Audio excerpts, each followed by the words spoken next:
नमस्कार. आज मी तुम्हाला कोबीची भाजी दाखवणार आहे. चला तर मग आता याकरता लागणारे साहित्य बघूया. याकरता इथे मी कोबी घेतला आहे. तुम्ही आता कट करून घेते. इथे मी असा उभा कोबी असा पातळ असा कट करून घेतला आहे आणि 3 हिरव्या मिरच्या आणि कढीपत्ता. मिरची तुमच्या चवीनुसार घ्या.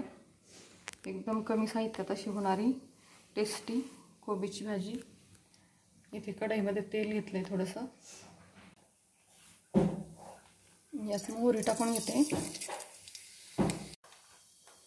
यानंतर जिरे टाकून घेते.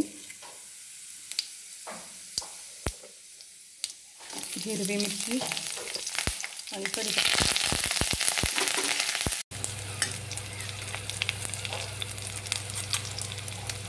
यात आता हळद घालून घेते.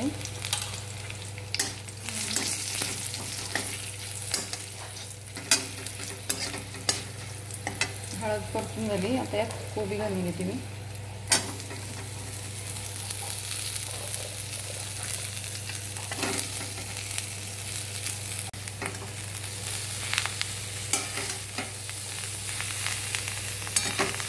कोबी टाकून छान मिक्स करून घ्यायचंय.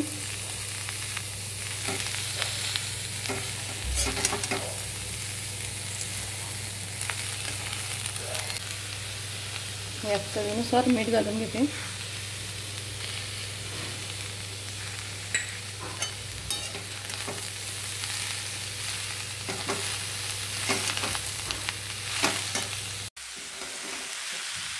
या भाजीकरता पाणी घालायचं नाही. तिला पाणी सुटतं. मीठ घातल्यानंतर झाकण न ठेवता ही अशी 2-3 मिनिट अशी परतून घ्यायची आहे. खालीवर करून घ्यायची. आणि अर्धी कच्ची असली की ही भाजी टेस्टी लागते.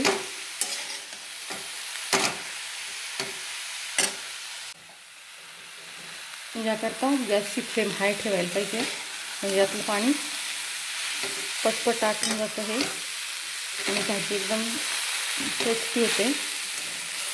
हा कोबी तुम्ही बिलकुल पाणी न घालता असं फक्त परतवून घ्या. 2-3 मिनिट परतवायचं आहे फक्त. आणि फ्लेम हाय असेल तर पटकन होऊन जातो.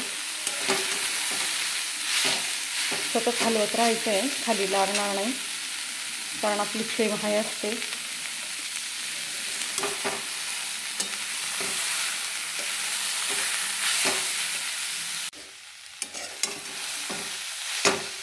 हे बघू शकता तुम्ही, आपली भाजी तयार झाली आहे. खूप टेस्टी लागते. तुम्ही नक्की करून बघा. ही भाजी जास्त शिजवायची नाही आहे.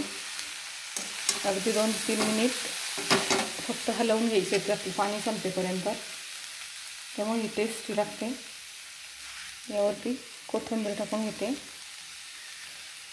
तुम्ही नक्की करून बघा. आवडल्यास माझ्या चॅनलला लाईक, शेअर आणि सबस्क्राईब करायला विसरू नका. चला तर मग भेटूया अशाच एका नवीन व्हिडिओसोबत. बाय.